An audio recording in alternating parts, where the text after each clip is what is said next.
হিমালয়ের দুর্গম সীমান্তের খুব কাছে নিঃশব্দে ও ওত পেতে দাঁড়িয়ে আছে চীনের সবচেয়ে ভয়ঙ্কর সামরিক অস্ত্র। রাডারের চোখ এড়িয়ে শত্রুর সীমানায় ঢুকে হামলা চালাতে সিদ্ধহস্ত চীনের সেই ড্রাগন এবার ঠিক ভারতের দিকে মুখ করে দাঁড়িয়ে রয়েছে। আন্তর্জাতিক মিডিয়া এনডিটিভির এক এক্সক্লুসিভ রিপোর্টে দাবি করা হয়েছে, ভারত সীমান্তের একেবারে নাকের ডগায় চীন মোতায়েন করেছে তাদের পঞ্চম প্রজন্মের অন্তত 11টি J-20 মাইটি ড্রাগন স্টিলথ ফাইটার জেট। কিন্তু কেন হঠাৎ এই রণপ্রস্তুতি? লাদাখ আর অরুণাচলের আকাশ ঘেঁষে চীন কেন এমন ঘুঁটি সাজাচ্ছে?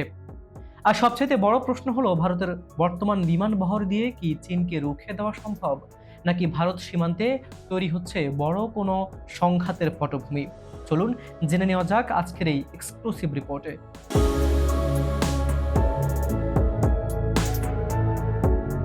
চলতি বছরের জুন ও জুলাই মাসে স্যাটেলাইট চিত্র বিশ্লেষণ করে দেখা গেছে, চীন তাদের সীমান্ত সংলগ্ন দুটি গুরুত্বপূর্ণ বিমান ঘাঁটিতে অন্তত 11টি J-20 স্টিলথ যুদ্ধ বিমান নামিয়ে এনেছে। এর মধ্যে সিনজিয়াং উইংঘুর স্বায়ত্তশাসিত অঞ্চলের হোটান বিমান ঘাঁটিতে অবস্থান করছে 7টি J-20 যুদ্ধ বিমান। এই ঘাঁটিটির অবস্থান ভারতের জন্য অত্যন্ত সংবেদনশীল, কারণ ভারতের সর্ব উত্তরের কৌশলগত এলাকা লাদাখের দৌলত বেগ ওল্ডি ঘাঁটি থেকে চীনের এই অবস্থান মাত্র 245 কিলোমিটার দূরে অবস্থিত। শুধু কি তাই, দ্বিতীয় ঘাঁটিটি অবস্থান করছে তিব্বতের লাসার দামসুম এলাকায়।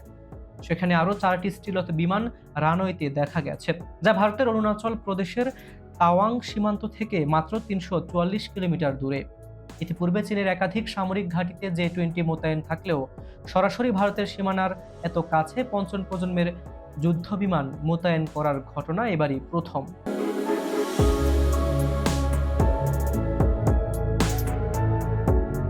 চীনের এই আচমকা পদক্ষেপকে সাধারণ কোনো সামরিক মহড়া বা বার্তা দেওয়া হিসেবে দেখতে নারাজ প্রতিরক্ষা বিশেষজ্ঞরা।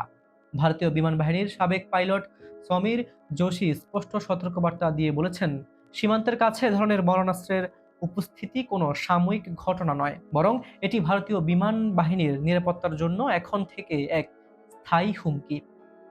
কিন্তু J-20 ড্রাগন বিমানগুলো এত ভয়ঙ্কর কেন? এর প্রধান শক্তি হলো এর অ্যাডভান্সড স্টিলথ প্রযুক্তি এবং অতি সূক্ষ্ম রাডার ব্যবস্থা।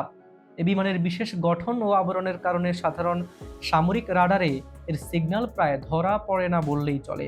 ফলে শত্রুপক্ষ কিছু বুঝে ওঠার আগেই এটি হামলা চালিয়ে উধাও হয়ে যেতে পারে। এখন প্রশ্ন আসে, ভারতের বিমান বাহিনী কি প্রস্তুত?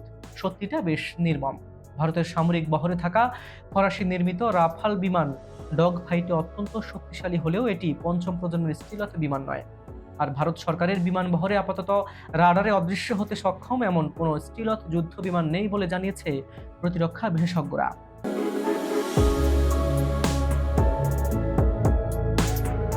ভয়ের বিষয় কেবল সীমান্ত মোতায়েন করা 11টি বিমান নয়। ভয়ের বিষয় হলো, চীন যেভাবে জ্যামিতিক হারে তাদের স্টিলথ বিমানের সংখ্যা বাড়িয়ে চলেছে। যুক্তরাজ্য ভিত্তিক ডিফেন্স থিঙ্ক ট্যাঙ্কারগুলো দাবি, চীন তাদের প্রেসিডেন্ট শি জিনপিং এর নির্দেশে বছরে 100টিরও বেশি J-20 বিমান তৈরি করছে। তথ্যমতে 2030 সালের মধ্যে চীনের কাছে প্রায় 1000টি J-20 মাইটি ড্রাগন স্টিলথ বিমান থাকবে। সীমান্তে ক্ষমতার এই ভারসাম্যহীনতা ভারতকে এখন এক চরম চ্যালেঞ্জের মুখে ফেলে দিয়েছে।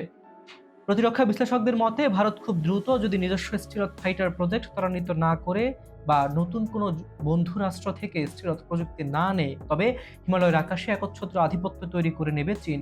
লাদাখ ও অরুণাচলের আকাশে চীন যেভাবে তাদের ড্রাগনের ডানা মেলছে, তার জবাবে ভারত কি পদক্ষেপ নেয়, এখন সেটাই দেখার বিষয়। চীন কি শুধু ভয় দেখাচ্ছে, নাকি বড় কোনো সামরিক আগ্রাসনের ছক কষছে? আপনার মতামত অবশ্যই কমেন্ট বক্সে লিখে জানান। ভিডিওটি ইনফরমেটিভ মনে হলে আপনার বন্ধুদের সাথে শেয়ার করুন। এরকম জিওপলিটিক্স ও সামরিক বিষয়ের নিয়মিত ভিডিও পেতে চ্যানেলটি এখনই সাবস্ক্রাইব করে বেল আইকনটি চেপে রাখুন।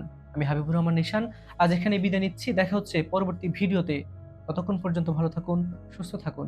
আল্লাহ হাফিজ।